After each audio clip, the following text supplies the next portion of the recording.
पढ़ते हैं और अब थोड़ा सा मार्केट का एक टेक्निकल सेटअप डिस्कस किया जाए।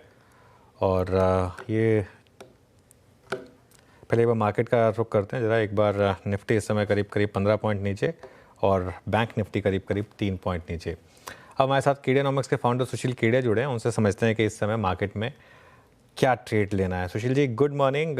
ये करेक्शन कब खत्म होगा आपके हिसाब से? क्या ये 23,500 23,600 तक का मामला है या उससे ज़्यादा बड़ा मामला है? अभी आप बात कर रहे हैं निफ्टी की, तो मैं भी उसका उत्तर निफ्टी में दूंगा। पर हालांकि बहुत से ऐसे स्टॉक्स हैं जिनका करेक्शन खत्म हो चुका है, जिनकी अप ट्रेंड बड़े जोर से शुरू भी हो चुकी है, तो हम उन पे भी आएंगे। पर जब तक निफ्टी की बात करें, अगर पीसीआर कृपया इस चार्ट को दिखा दे जो हमारे स्क्रीन पर है, और बड़ी रोचक चार्ट है इस बार, तो देखना जरूरी है। पीसीआर, आपसे रिक्वेस्ट है इस चार्ट को दिखाइए जरा स्क्रीन पर हमारे जो है। हाँ, देखिए ये जो गिरती हुई ब्लू रेखा है, जिस दिन हम इसके ऊपर जाके बंद हो जाएंगे तो हम कह देंगे कि भैया डाउन ट्रेंड खत्म हो गया, मंदी काटो। परंतु जो क्लासिकल चार्ट पैटर्न्स के पुजारी लोग हैं, वो बड़ा मजा ले लेके देख रहे हैं कि यहाँ हेड एंड शोल्डर तो नहीं बन रहा है। लेफ्ट साइड में शोल्डर, यहाँ राइट साइड में शोल्डर, यहाँ हेड। और अनुज, आपका मेरा हेड एंड शोल्डर को लेके कई बार माथा फूट चुका है, तो ये बड़ा माथा फोड़ी का पैटर्न है एक्चुअली। और इसलिए हेड एंड शोल्डर का भी निगेशन कब होगा? जब 24,880 के ऊपर चला जाए। तो अगर कल परसों में 24,230-40 के ऊपर चला जाए तो मंदी काट लेंगे। 24,880 के ऊपर जिस दिन चला जाएगा, उस दिन बेशर्म तेजी करेंगे। जब तक 24,880 के ऊपर नहीं जाएगा, सिलेक्टिव होकर स्टॉक स्पेसिफिक तेजी करेंगे। चलिए, स्टॉक्स पे भी आऊँगा मैं, लेकिन एक बार सिंस निफ्टी की बात हो गई, निफ्टी बैंक की बात हो जाए, जो थोड़ा रिलेटिवली एक आउट परफॉर्मर रहा है, जो अपने अक्टूबर लोस को अभी भी बचा रहा है। तो देखो, बैंक निफ्टी के लिए तो गाना वो बनता है, तुम जो इतना मुस्कुरा रहे हो, क्या गम है जिसको छिपा रहे हो।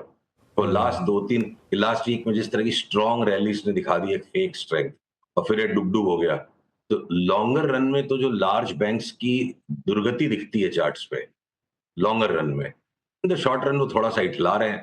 हो सकता है एक बार वापस 53,000 हो जाए। तो अगर निफ्टी का बॉटम बन के घूमा बाजार और निफ्टी 25,500 के ऊपर निकल जाएगी, बैंक निफ्टी हो सकता है 5300 के भी, 53,000 के भी ऊपर न जाए। अभी फिलहाल ये पिक्चर है।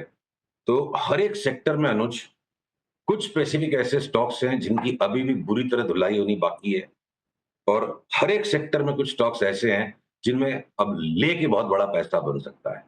तो सेक्टोरल इंडेक्स को या सिर्फ मार्केट के इंडेक्स को देखने में, दोनों तरफ तेजी मंदी की बड़ी चालें छूट सकती है। बहुत बड़ी बड़ी चाल इंडिविजुअल स्टॉक्स में, इवन बैंक्स में। मेरे को यहां से पंजाब नेशनल बैंक लेके 80% कमाने में जोर नहीं आएगा ऐसा लगता है। 3 से 5 महीने में 180 का भाव पीएनबी हो जाए और एचडीएफसी बैंक और आईसीआईसीआई बैंक में दुर्गति हो जाए लेने वालों की, ये दोनों बातें पॉसिबल है। ओके, तो चलिए, क्योंकि आपका व्यू इतना थोड़ा सा पॉजिटिव लग रहा है, कुछ स्टॉक स्पेसिफिक चर्चा हो जाए। वैसे दिवाली बीत चुकी है, लेकिन अगर कोई रॉकेट शेयर चुनना हो आपको, तो कौन सा होगा इस समय? देखो अनुज, ऐसा है, वीरू का बड़ा फेवरेट रहा है हमेशा ये स्टॉक, जुबिलेंट फूडवर्क्स, राइट। और अब जुबिलेंट फूडवर्क्स में मोर देन इनफ करेक्शन हो चुकी है। कहाँ गई इसकी चार्ट? आई थिंक आज थोड़ा सा, हाँ ये रही चार्ट, देखो। तो वीरू, जुबिलेंट फूडवर्क्स में आपका मेरा संजोग ठीक रहा। हमने इस लेवल पर इसको पकड़ा, यहाँ प्रॉफिट लिया, दोबारा यहाँ पकड़ा और यहाँ प्रॉफिट लिया। अब ये पैटर्न वापस लेने का बन रहा है। जैसे ही इस लाइन के ऊपर चलेंगे, हम ब्लू लाइन के ऊपर, इसकी वैल्यू है तकरीबन, इसकी वैल्यू है तकरीबन, आप ये देखो, 580-82 के ऊपर चला और हमने इसमें 780 की चाल को पकड़ लिया। 580 के ऊपर जाते 780 करीब करीब मैं 40% मुनाफे की चाल को पकड़ूंगा। 780 भी क्यों, 800 हो गया करीब। हाँ, तो 40% का मूव एक लगता है अगले बाउंड में, जहां 580 के ऊपर चला। जुबिलेंट फूडवर्क्स को आप ऐड कर दो। अच्छा अनुज, जो आईटी के स्टॉक्स में जरा लोगों को कंफ्यूजन बना हुआ है कि ये क्या आईटी की बातें करता है, मंदी की बात करता है, तेजी की बात करता है, तो स्पष्ट कर दूं, इन्फोसिस, एचसीएल टेक और टेक महिंद्रा को कूट कूट के भी पिटाई होना बाकी है, वो इठला रहे हैं। वो पिटाई एलटीआईएम में हो चुकी है। अब यहां से वापस एलटीआई में 6,800, 6,700, 800 तक का भाव आ सकता है। एलटीटीएस की पिटाई हो चुकी है, एलटीटीएस लेना है। इंफोसिस को पीटो और और एलटीटीएस और एलटीआईएम को ले लो तो सेक्टर्स के अंदर में भी रोटेशन है। एम्फेसिस बीएफएल जिसमें हमने बहुत बड़ा भयंकर मल्टी बैगर कॉल निकाला था अनुज, ये लेवल से ये स्टॉक ऑफ द ईयर और स्टॉक ऑफ नेक्स्ट 2 इयर्स हो सकता है। यहां से लेके एक राउंड हम प्रॉफिट करके निकल गए। अब जिस दिन भी ये पैटर्न के ऊपर ये चल पड़ेगा, हम वापस इसको लेंगे, जैसे 3177 के ऊपर जाएगा हम फिर डबल करेंगे और इसको 3800 4000 की चाल के लिए खेलेंगे। तो हर एक सेक्टर में अनुज अलग अलग स्टॉक्स अलग अलग धुरी पे चल रहे हैं। एनबीएफसी में जम के कुटाई हो जाएगी, ये बात अपनी हुई थी। अभी चोला को ले लो, मुथूट को ले लो, मन्नापुरम को ले लो, वो ट्रोलर सारे गायब हो गए, मुंह से आवाज नहीं निकल रही है कोई के। तब इनमें भी एक शॉर्ट टर्म ट्रेडिंग बॉटम बनेगा। लॉन्ग टर्म में मैं मुथूट मन्नापुरम कोई मेरे को पैसे भी देना कि हम पैसे देते तुम स्टॉक ले लो, मैं नहीं खरीदूंगा। इतनी ज्यादा उनमें अभी भी मंदी है। But at the same hand अगर एसबीआई कार्ड्स में या इंश्योरेंस के स्टॉक्स में यहां से लेके माल बड़ा पैसा बन सकता है तो मैं बिल्कुल उसको फिर खेलूंगा उस तरफ।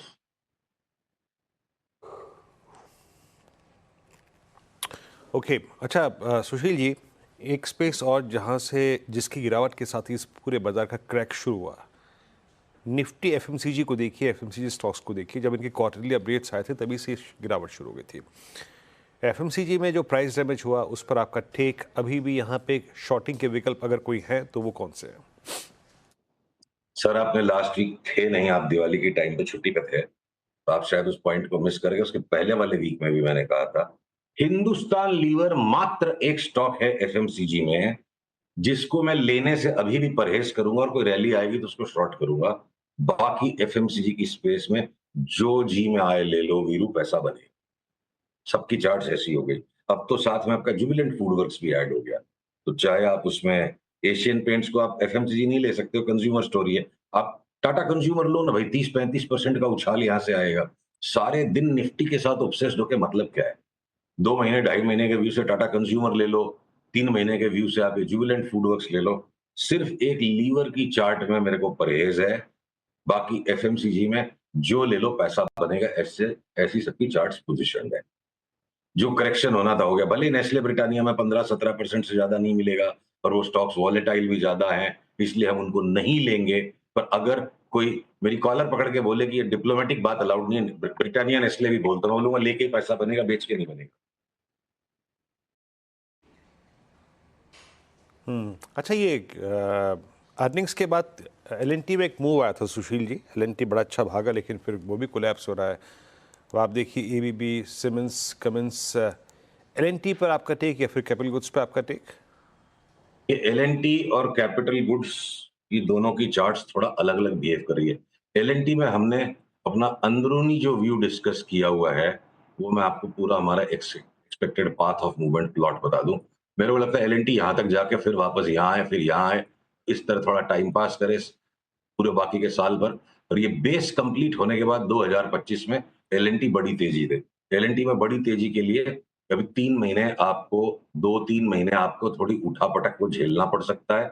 और बाकी एबीबी, सीमेंस वगैरह में जो कंसेंसस बन गया है कि अर्निंग्स का एब्सेंस है, ये है, वो है, नहीं चलेंगे, ये जो लास्ट हताशा जो है ना, भाव की जो लास्ट आखिरी हताशा है, ये सारी चार्ट सीमेंस वगैरह की ये देखिए, ए वेव था, बी वेव है, लास्ट का सी वेव बन रहा है। 1-2-3 दिन जितना भी इसको गिरना है गिरने दीजिए। यहाँ भी अब लास्ट की छेली चाल में हाथी निकल गया दरवाजे में से, मैं उसकी पूंछ को पकड़ के मंदी नहीं करूंगा। और 1-2 दिन जो भी होना है इनको होने दीजिए। और गवर्नमेंट के साइड पे नंबर्स आ गए, वो आ गए, उसके लिए वो पहले यहाँ बेचना चाहिए था। फोरसाइट पे काम होगा। तो चार्ट की फोरसाइट जो है वे कह रही क्या पता यहाँ आए नहीं आए, जब भी इस ब्लू लाइन के ऊपर जाएगा, जब भी ट्रेंड रिवर्सल मेरे को मिलेगा, मैं इसको नए हाई के लिए खेलूंगा। नया हाई भी क्या, पिछले हाई से काफी ज्यादा ऊपर। एबीबी हो, सीमेंस हो, और इनमें तीनों में सबसे बेस्ट बेट मेरे को लगता है कमिंस की चार्ट है। कुछ स्टॉक्स जो काफ़ी हाई से अब करेक्ट हो रहे हैं, ट्रेंट हो गया, टाटा मोटर्स हो गया, यहाँ पर क्या व्यू बनेगा अब सुशील जी? टाटा मोटर्स पे देखिए, चाहे कोई ट्रोल कर ले, चाहे फांसी की सजा दे दे, तो हमने तो भक्ति चार्ट की करी है, हम दिमाग लगाएंगे नहीं। ऊपर वाली ब्लू लाइन टाटा मोटर्स में टूटते के साथ ना, हमने अपने क्लाइंट्स को ये सलाह दी हुई है डिटेल में कि हमने लूट मचानी है। क्या मचाना है? लूट मचानी है टाटा मोटर्स में। उसका जस्टिफिकेशन कैसे आएगा? तो 60 रुपए में टाटा मोटर्स को लोगों ने बीआईएफआर में भेज दिया था। तो वहां पे भी जब 600 रुपए का कॉल आया था 60 रुपए पे 2020 में, तब आप और मैं टीवी 18 पे इस बात की टेस्ट कर चुके हैं। आपको बड़ा हास्यास्पद सा लग रहा था उस टाइम ये कॉल, क्योंकि पढ़े लिखे आदमी को अपने इंटेलेक्ट को सस्पेंड करना पड़ेगा। मोहब्बत में, जंग में और मार्केट में, मतलब महबूब की जिम्मेदारी है वो अपनी महबूबा की सुने, अपना दिमाग ना लगाए उसके साथ। तो मेरे को लगता है टाटा मोटर्स की अगली चाल 1250 तो बिल्कुल है।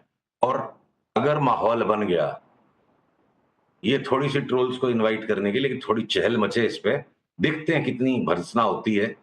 1250 तो बिल्कुल स्पष्ट है, और 1250 के ऊपर भी निकल गया तो क्या पता हम 1250 पे जाके 1600 की चाल दे दें। टाटा मोटर्स तो बिल्कुल लूट मचा के लेना है। मेरे हिसाब से ऑटो में एकमात्र स्टॉक है, ये बाकी सारे ऑटो स्टॉक से पहले पूरा करेक्ट हो गया और टाटा मोटर्स में हमने लूट मचा ली। Thank you. चलिए सुशील जी, बहुत बहुत शुक्रिया, आप इस आज की बातचीत में शामिल हुए, सभी स्टॉक्स पे इंडस्ट्रीज पे अपनी राय रखी, आपने बहुत बहुत शुक्रिया।